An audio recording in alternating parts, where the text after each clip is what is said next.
Despite so many medical advancements over the last century, vitamin D deficiency is a major public health problem, some calling it a global pandemic because it is worldwide without regard to age, location, ethnicity, or gender. Alice Branton is the CEO of Trivedi Global Incorporated, and she has done a lot of research into vitamin D and what she calls the vitamin D3 myth. And Alice, let me say first of all, welcome home. Thank because you. Alice is from Yes. Aiken, South Carolina, but she now lives outside Las Vegas, and we're delighted you were able to come by the station today. Thank you so much for having me. It's really a pleasure to be here, to be back home. Yeah. I love it. Well, Yes. I want to talk about what you've done because this vitamin deficiency really impacts our health. I mean, we were just talking about how all cells in our body need vitamin D.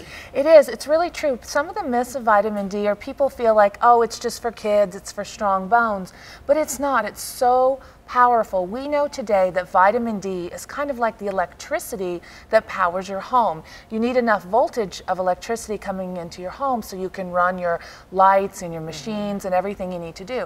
It's the very same in our bodies. We have a vitamin D receptor in every cell in our body, highly concentrated in our brain, in our bones, in our gut for our digestion. We need vitamin D to power our bodies, and when we don't have it, problems start to occur in all aspects of our health.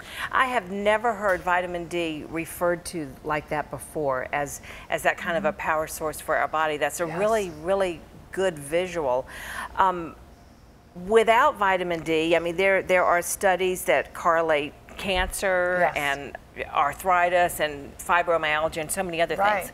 Well, it can start from some simple symptoms of realizing you have a deficiency. Maybe you're feeling more tired and fatigued, some weight gain that's unusual, picking up every cold and flu, immunity, or even small digestive issues, but not supplemented, not getting enough vitamin D. Those turn into the more serious issues. And so regarding cancer, Harvard did a study this year that came out that said 83% of women who were diagnosed with breast cancer, they had a pre-existing vitamin D deficiency. 60% of all the people in their study who had a cancer were vitamin D deficient.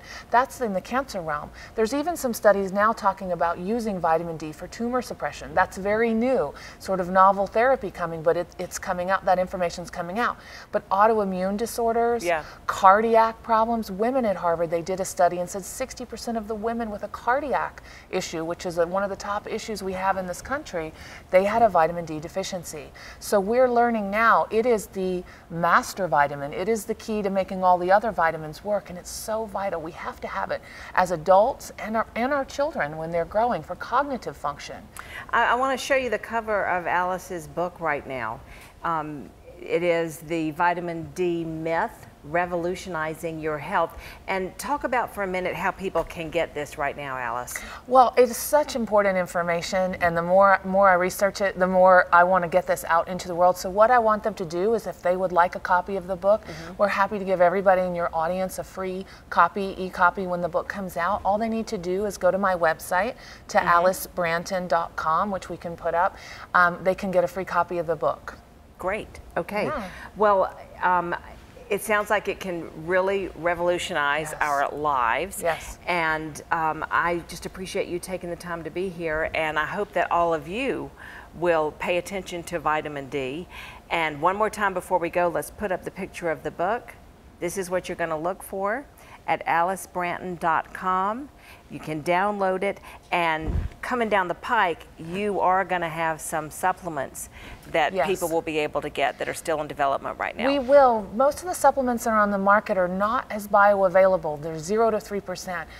My company's done a huge amount of research with a multi-billion-dollar international company, and we're coming with some supplements that we know are really going to enhance vitamin D absorption, because that's what you want, and we'll be talking about that very soon. All right, I'm thinking this is how we start off the new year, with health and more vitamin D. Alice Branton, thanks for your time. Thank you so much. We'll be right back. Coming up, a peek inside Dickens' Christmas Carol, where you can see it and experience the characters just in time for the holidays. Next.